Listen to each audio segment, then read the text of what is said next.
ইথারে bike না আজ আমরা সেন্টারিং শেষ হয়ে গেছে না নি তো দেখো সেন্টারিং করছি সারা শেষ বাইক না তোরা সমাদ্রে কোনটা কইতাই নি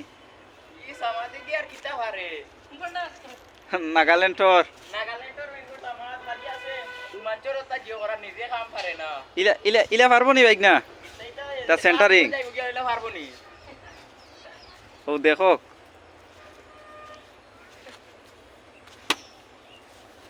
ইলা সিধা সুন্দর করে করতে পারবো নি বাইক না সেন্টারিং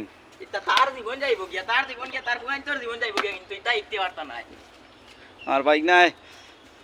কুড়ি তোরা তোরা মাটি দে রস চাইতো না করি ও দেখো সেন্টারিং করছি